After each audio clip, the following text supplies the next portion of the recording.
नमस्कार विद्यार्थी मित्रांनो, मी रोहित जाधव पुन्हा एकदा एकाग्र अकॅडमीच्या यूट्यूब चॅनलवर तुमच्या सगळ्यांचं स्वागत करतोय. तर आपण बुद्धिमत्ता चाचणीचे काही टॉपिक्स घेतोय. तर आता या टॉपिकबद्दल खूप मुलांनी मला रिक्वेस्ट केलेली की सर ते इनइक्वॅलिटी असतं काहीतरी, आम्हाला माहिती कळत नाही पटकन, ते छोटं मोठं समान असं काही असतं, तर त्यात कन्फ्युजन होतं, तर त्यावरती लेक्चर घ्या.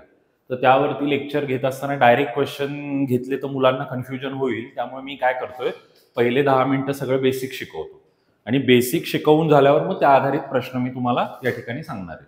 तर आता सगळ्यात पहिले हा जो चॅप्टर आहे इनइक्वॅलिटी, यासाठी आपल्याला ह्या गोष्टी माहिती असणं गरजेचं आहे. पहिले इथे दिलेले आहे ए इज ग्रेटर दॅन बी, इंग्लिशमध्ये याला असं वाचतात, ए हा बी पेक्षा मोठा आहे. तर आता लहान मोठा, greater than, smaller than, equal to वगैरे हे असं बोलताना पण कधी कधी मुलांना टेन्शन येतं. तर मी काय सांगितलं, सिंपल, आपलं जे चिन्ह आहे त्या चिन्हाकडे नीट बघा. तर असं हे जे चिन्ह आहे ना, तर असं लक्षात घ्यायचं, याला आपण म्हणायचं तोंड आणि याला म्हणायचं पाय. मग हात कुठे गेले? हात पण आहेत, हात त्यांनी असे चिटकवलेत वाटतं अंगाला. तर तोंड आणि आपण म्हणू शकतो पाय. मग यातनं कसं की इथे एक टोक आहे आणि इथे दोन टोक आहेत.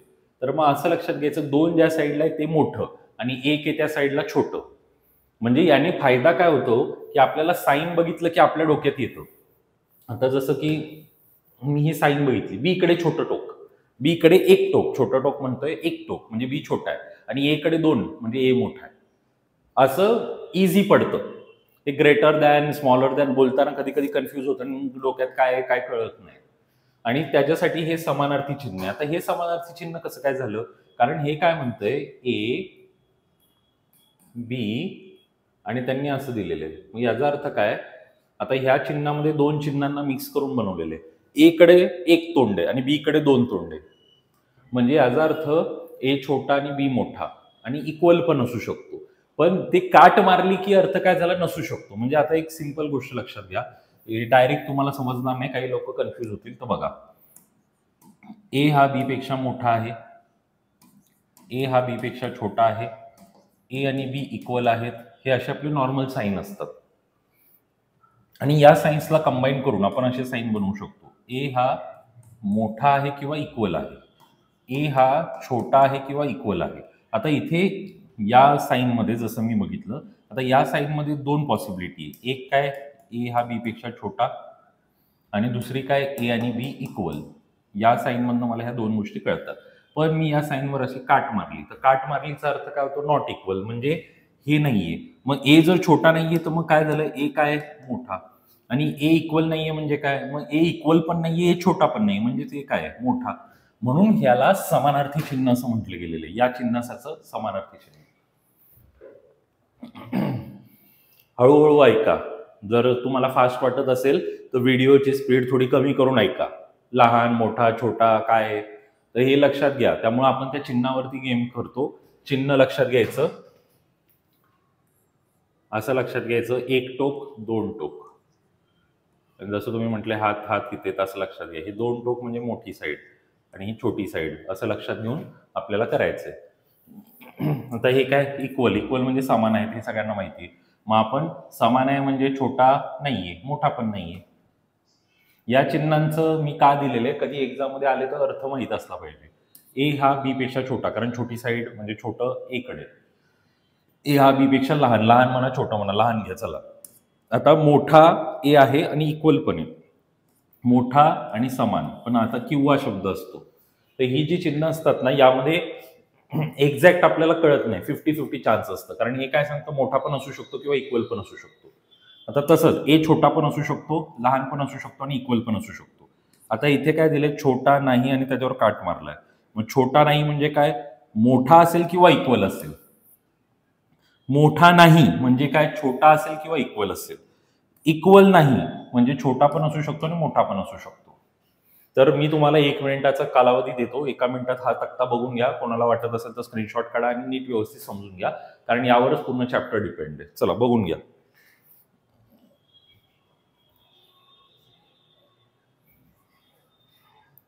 पहिले 10 मिनिटात सगळं बेसिक सांगतो, नंतर मग यावर आधारित प्रश्न करूयात. जर तुम्ही ही सिरीज स्टेप बाय स्टेप जर फॉलो केली ना, तर तुम्हाला बाकी काही करायची गरज पण नाहीये. फक्त यावर आधारित जास्तीचे प्रश्न तुम्हाला प्रॅक्टिस करावे लागतील. कारण तुमचा रिस्पॉन्स कमी असल्यामुळे मी कमी कमी क्वेश्चन्स घेतोय, 10-10 प्रश्न घेतोय. त्यामुळे त्याच्या व्यतिरिक्तचे 20-30 प्रश्न अजून तुम्ही स्वतः रिवाईज करा. वेगवेगळ्या पुस्तकांमध्येही तुम्हाला टॉपिक सगळे मिळून जातील. आणि रिस्पॉन्स चांगला मिळाला, शेअर केलं सगळीकडे, लेक्चर 1000+ व्ह्यूज वगैरे आले, तर मग मीच 20-20, 30-30 क्वेश्चन घेऊन टाकेल. कसं आहे, तुमचा रिस्पॉन्स खूप गरजेचा आहे, म्हणजे आम्हाला मोटिवेशन मिळतं. चला, झालं बघून, स्क्रीनशॉट पण करून घेतला, वाचून घेतलं सगळं.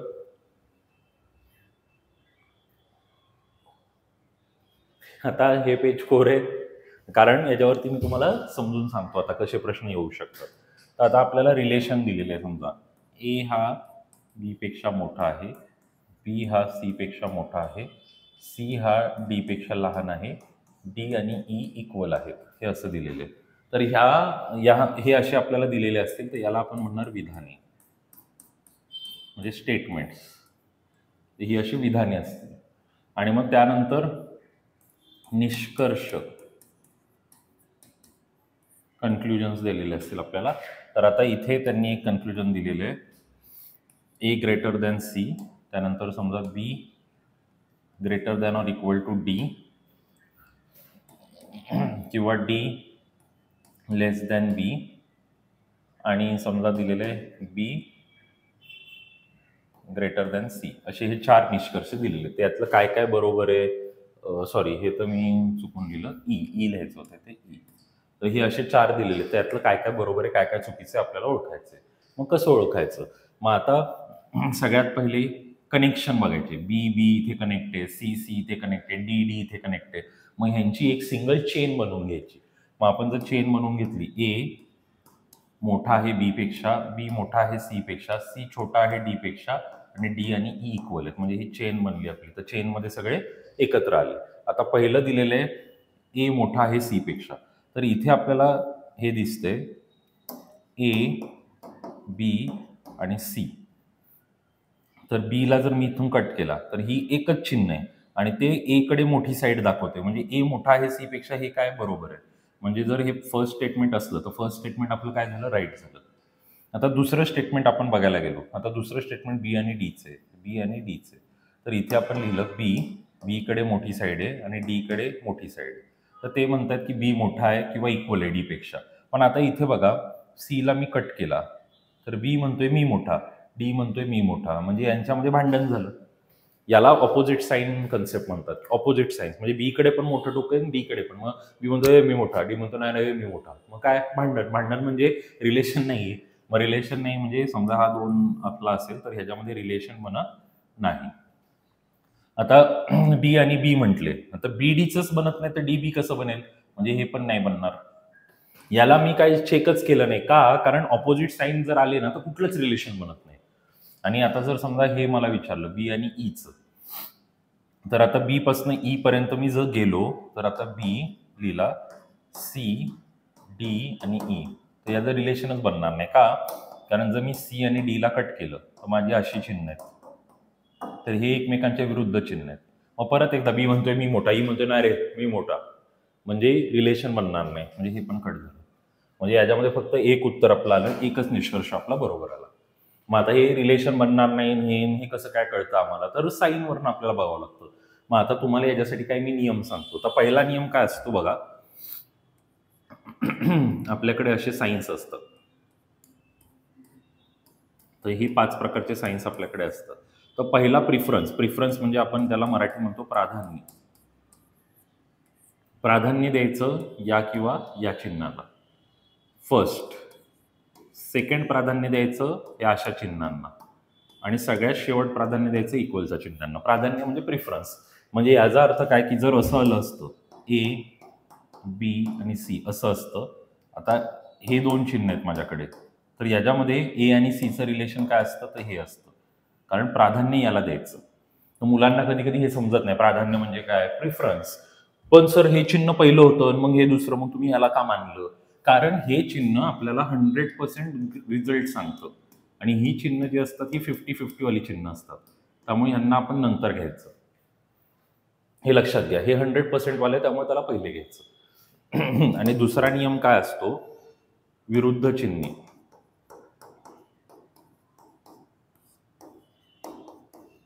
विरुद्ध चिन्हे असल्यास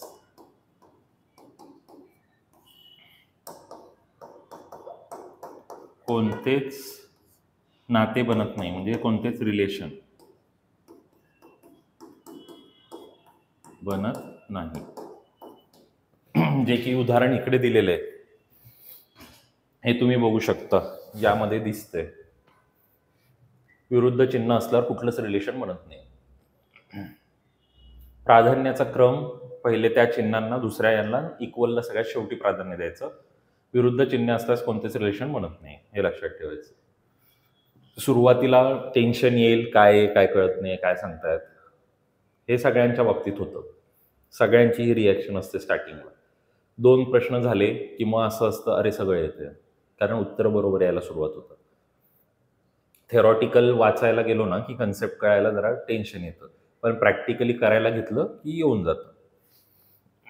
एकदा बघून घ्या व्यवस्थित. प्रश्न करूयात आपण. आता हा बँकिंग मधला एक क्वेश्चन घेतलाय मी, SBI POचा. सोपा होता म्हणून घेतलाय. आता वरती दिलेलं आहे आर मोठा O पेक्षा, ए मोठा S पेक्षा, S T पेक्षा लहान. हे समीकरण सत्य आहे, म्हणजे हे सत्य आहे, तर कुठला पर्याय सत्य आहे? आता पहिलं रिलेशन दिले OT. आता OT कडे बघा. O आणि T कडे बघता असताना कळलं, O म्हणतोय माझ्याकडे मोठं, T म्हणतोय माझ्याकडे मोठं. कट. एवढा सोपा अभ्यास, एवढं सोपं. कसं काय कटसं? विरुद्ध चिन्हे. आता इथे काय करतात काही शिक्षक, काय करतात, मुलांना उगाच फसवतात. संख्या टाका रे, नंबर टाका, नंबर टाकल्यावर तुम्हाला कळेल. ते नंबर बिंबर टाकण्याच्या नादात काही काही मुलांना हा चॅप्टर वरच राग निर्माण झालाय. नंबर टाका म्हणजे काय, काय शिक्षक सांगतात, जसं आता इथे मी दाखवलेलो की इथे नंबरिंग लिहायची.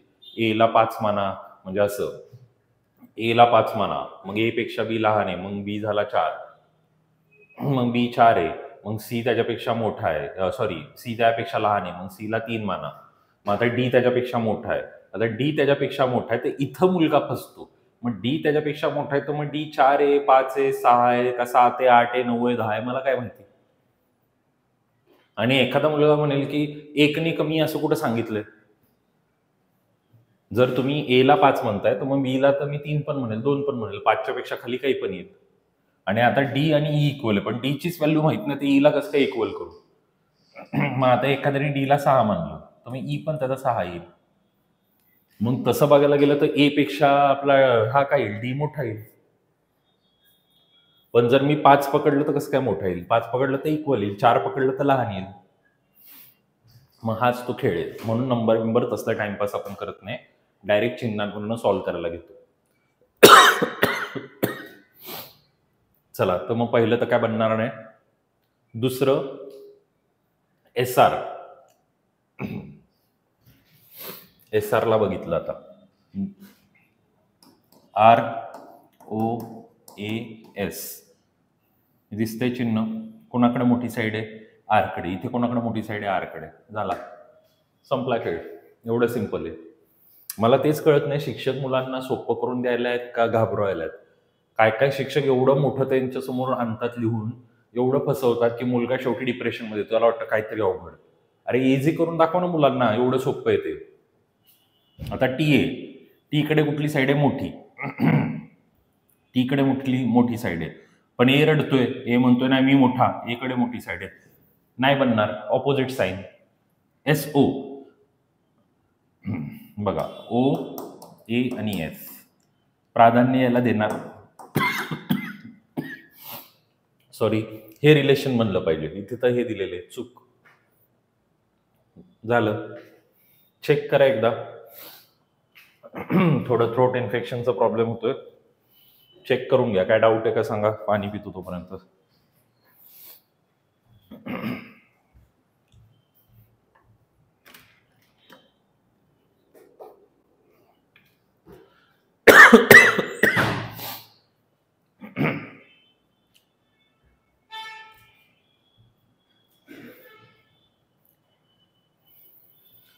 चला, झालं.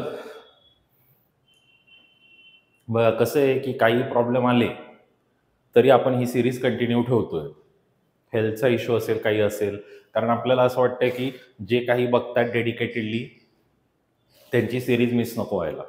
नाहीतर हे काय फ्रीमध्ये चाललंय. मला वाटलं तर आज मी लेक्चर नसतं घेतलं तरी चाललं असतं. पण आता जे काही डेडिकेटेडली बघतायत त्यांच्यासाठी आपण करतोय. तर हेच माझं म्हणणं आहे की तुम्ही हे इतर मुलांपर्यंत पोहोचवा, म्हणजे आपल्याला अजून काही घेता येईल.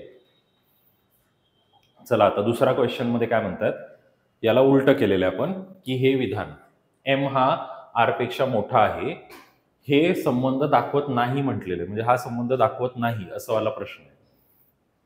हा संबंध दाखवत नाही असा प्रश्न आहे.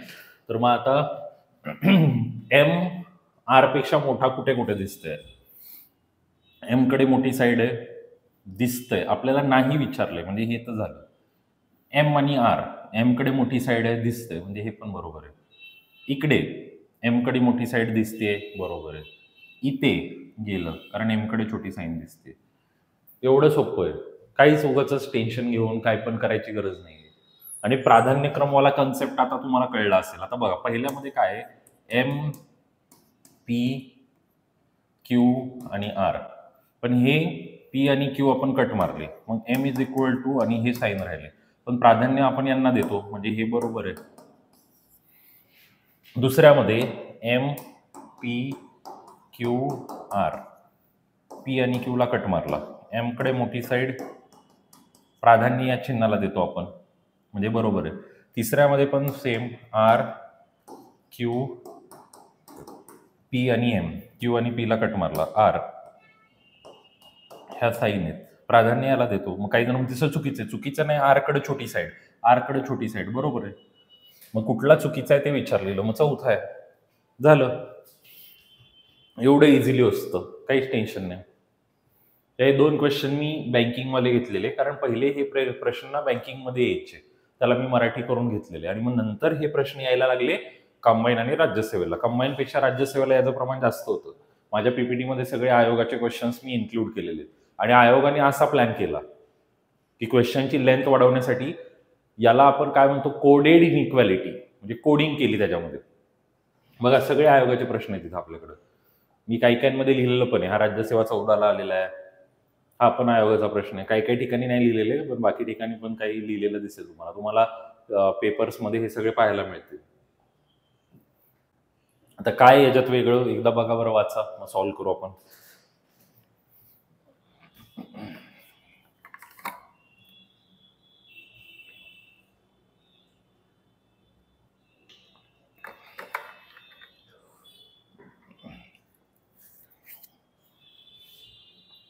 डेल्टा चा अर्थ आहे लहान नाही. लहान नाही म्हणजे मोठा किंवा इक्वल. स्टारचा अर्थ आहे मोठा नाही. मोठा नाही म्हणजे लहान किंवा इक्वल. पर्सेंटेजचा अर्थ आहे मोठा नाही आणि तेवढाही नाही. मोठा नाही तेवढाही नाही म्हणजे लहान. डॉलरचा अर्थ आहे लहान नाही तेवढाही नाही म्हणजे मोठा. आणि ऍट द रेटचा अर्थ आहे मोठाही नाही लहानही नाही म्हणजे इक्वल. तर आता आपल्याला काय म्हटलंय, दिलेल्या विधानांना सत्य मानून त्यावरून काढलेले 3 निष्कर्ष दिलेले आहेत. कोणते सत्य आहे ते शोधून त्यानुसार उत्तरासाठी योग्य पर्याय आपल्याला निवडायचा आहे. मग आता आपल्याला याला ही कोडिंग दिलेली ती वापरून त्याला डिकोड करायचं आहे. मग पहिले दिलेले बी पर्सेंटेज आहे, मग पर्सेंटेजला घेतलं जे हे सांगतायत. दुसरं N delta F, N delta F, F star H, F star H असं टाकलं. आता परत याला डिकोड करू. H dollar N, H dollar N, F percentage B आणि बी पर्सेंटेज एच. तर आता यातलं कोणकोणतं बरोबर आहे? 1 व 2, 1 व 3, 2 व 3, का एकही सत्य नाही. याला एकत्र करू.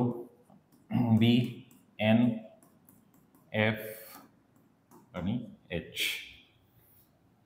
आता इथे बघितलं ऑपोजिट साईनचा गेम दिसतोय, पण आपण बघूयात. एच एनचं रिलेशन विचारले. एच एन मध्ये रिलेशनच बनणार नाही, कारण एच म्हणतोय मी मोठा, एन म्हणतोय मी मोठा, म्हणजे पहिलं तर कटच आहे.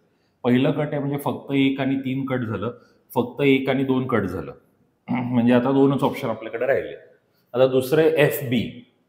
एफ बी पण कट होणार आहे. काय एफ बी कट होणार आहे? कारण एफ म्हणतोय मी छोटा आणि बी म्हणतोय नाही नाही मी छोटा, दोघं म्हणतात मी छोटा मी छोटा, नाही होणार रिलेशन. ऑपोजिट साईन म्हणजे 2 पण कट झालं, म्हणजे 2 3 पण जाईल, म्हणजे एकही सत्य नाहीच येणार आहे. तिसरं बघा, बी छोटा एच पेक्षा, नाहीच बनणार रिलेशन. ऑपोजिट साईन, आपला जो रूल होता ऑपोजिट साईन वाला, तो इथे एकदम भारी प्रकारे वापरला गेला. ऑपोजिट साईन्समुळे काहीच बनू शकत नाही. बघून घ्या एकदा. हा प्रश्न थोडा वेगळा असता तर बनलं असतं. म्हणजे आता जर इथे एखादी साईन चेंज असते, समजा ही साईन चेंज असते, जर असं असतं बी एन एन एफ आणि एफ एच, हे जर असं असतं तर मग काय झालं असतं, त्यांनी आता ही रिलेशन दिले एफ आणि बीचं, मग हे बनलं असतं का? आता हे कसं इथे मी सॉल्व्ह करून दाखवतो. मग इथे काय झालं असतं, बी एन आणि एफ हे असं झालं असतं. एनला कट मारला, बी कडे ही साईड आणि एफ. आता बी कडे छोटी साईड आणि एफ कडे मोठी साईड, आणि ह्या चिन्हाला आपण नसतं घेतलं, प्रिफरन्स याला दिला असता आपण. मग आपलं उत्तर हे आलं पाहिजे होतं, बी कडे छोटी साईड, पण इथे बी कडे मोठी साईड आहे, म्हणजे हे चुकलं. तर ती छोटी साईड आणि मोठी साईड हे मला खूप कामी आले. म्हणजे मी मुलांना डायरेक्ट सांगतो, मी तेच वापरलं. हे ग्रेटर दॅन आणि लेस दॅन आणि स्मॉलर दॅन इक्वल टू, तसले शब्द म्हटल्यावरती खूप कन्फ्युजन येतं. कनेक्शन करायचं, आणि दुसरा महत्वाचा मुद्दा, साईड बघायची, छोटी साईड मोठी साईड, आणि त्याच्यावरनं समजून घ्यायचं. म्हणजे वाचताना ते उलटं सुलटं आपल्याकडनं काहीच प्रॉब्लेम होत नाही. बघून घ्या. तर मला वाटतंय एवढे क्वेश्चन, आज काय जास्त क्वेश्चन नाही घेत मी, थोडासा गळा पण जसा पण खराब आहे. त्यानंतर नेक्स्ट लेक्चरमध्ये मी पुढचे क्वेश्चन करून देईल. तुमचा रिस्पॉन्स चांगला असू द्या. नेक्स्ट क्वेश्चन्स आपण मग नेक्स्ट लेक्चरमध्ये घेऊ. काही डाऊट असेल तर या नंबरवरती तुम्हाला मेसेजेस करायचे, तुमचे डाऊट्स, कुठला टॉपिक हवाय. आता हा टॉपिक मला 3 मुलांनी सांगितलं होतं की सर, म्हणजे 2-3 मुलांचा मला मेसेज आला होता की हा टॉपिक घ्या, हा टॉपिक घ्या, तर आपण घेतला. तसं तुम्ही तुमच्या हिशोबाने सांगा कुठला टॉपिक पाहिजे, तर तो पण आपण मग कव्हर करू. चला, धन्यवाद. भेटूयात नेक्स्ट लेक्चरमध्ये.